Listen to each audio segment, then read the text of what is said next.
Alright, what's up guys? I'm going to be making a quick video on some tactics I'm using to save ammo and still get some training in. So I'm going to show my VP9 here. So this is the gun I usually take to the range.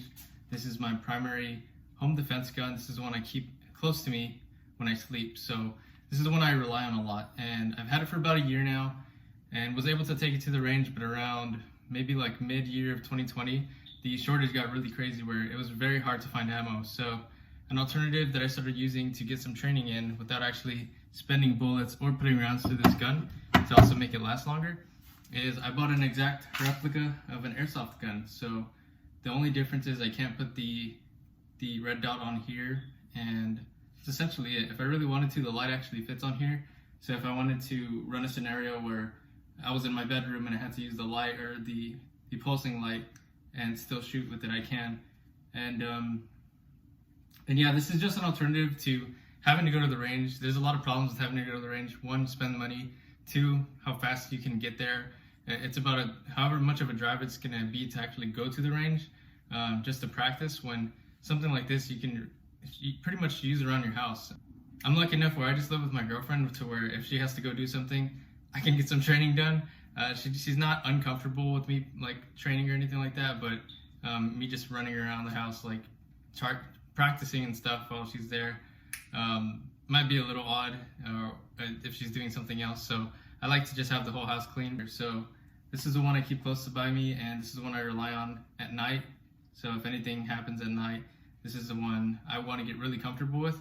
So a lot of the times when I go to the range, I take this, I take my Hellcat, and I take my Ruger Wrangler. The Wrangler's for fun. Hellcat is, I'm trying to practice for quick scenarios, self-defense, because that's what that one is for. It's concealed carry. And then this one, usually the scenario I'm picturing or preparing for is a home defense scenario, because that's what this one's usually placed for. So yeah, so the problem with that is going to the range, you have to spend time, probably dedicate at least a few hours or days so you can go over there and make your time and money worth it. You have to find ammo, you have to use the ammo, put it through the gun. And while that's probably normal and necessary, once you get the fundamentals down with your gun, and you also just want to kind of like get comfortable with it more, one thing that I found that is pretty cool is I found an alternative, a airsoft gun. And this is not like a spring gun that's like super light. It actually feels very similar to the VP9 in weight. If anything, it's a little bit lighter just because I have the red dot and some extra features on it, but it has the rails on it. So if you wanted to put the light and simulate like a home invasion scenario and practice that way, it's really good for that too, because it fits just like that one would. It does have the orange tip on it on this one, so it's good in case anybody like sees it, they're not freaking out. It's an airsoft gun. But yeah, if you saw my last video, I do have those mirror one-way windows, so nobody could really see inside the house anyways, and the only person in that case would be anybody who lives in the house worried about it. But as long as they're aware, or if they're not at the house while you're training or just pulling it out for practice, then you have no problems with that. So yeah, the sights are very similar, everything's very similar, the way you drop the mag. I ended up getting 3 mags because one thing I like practicing is switching the mags and then and shooting again. So you don't actually have to have rounds in here to shoot. And yeah, so a few of the things I like practicing is from the scenario where I hold this gun in the bedroom, walking and coursing the house through night. So one thing I used to worry about, I mean, I've lived here for about 3 months, and when I first got here, one of the first things I worried about was not exactly knowing the entire layout. And you know, as you know, one of the strongest things you can have in a defensive scenario is knowing your layout. If someone's trying to break into your house, you knowing where rooms are there and what you need to look through or where you need to go is a huge advantage, where as someone who doesn't know the blueprint of your house might just be trying to like find anything and everyone there, where you might know exactly where to look and you can wait there or whatever the case may be. But yeah, I didn't exactly know that scenario, and I feel like that's normal. I just wasn't familiar yet. So I'll actually show what that looks like.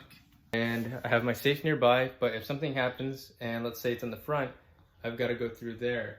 And me being right-handed, that's a very uncomfortable position to go through. So one thing it taught me was switch to my left hand so I can actually look down the hallway without exposing my entire body. And it teaches you stuff like that when you get to practice at your house without using a real gun. And that's just one of the scenarios that I like to practice. The scenarios I like to practice, I've seen people, I think like Tim Kennedy and different people kind of coursing out their house and you doing target practice with real guns. Oh, like Ronin as well, Ronin tactics. But you don't really need a real gun to do that as well. You can find targets, get your aiming on sight and shoot, and then do it again. Reset your trigger. You could do it from the holster if you find a target, just like that, and just repetition. So that way, when you get to the real range, the only difference is actually the handling the kick and handling anything that's really different about airsoft versus real guns. But there's been a bit of studying and videos on how airsoft translates to firearms, real firearms. And if they're very similar, it's going to translate right over. The only difference, again, is going to be the kick. Let me fill up one of these magazines and show you what kind of kick this has. And you can compare it to the gun. I'm not going to shoot the gun inside the real house, but I'm not going to shoot the real gun inside the house, of course, but you can kind of see the comparison. So here we go. We have our gas here. Some of them takes you to cartridges where you put them inside, but this one has a little hole there. And that's a good sound. That just means it's getting full.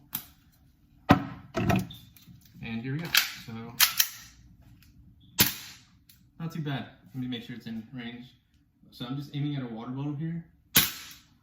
So the kick's not bad. It definitely feels like something. It's not just like a toy or like a Nerf gun where you don't feel anything. There's definitely a little bit of kick there.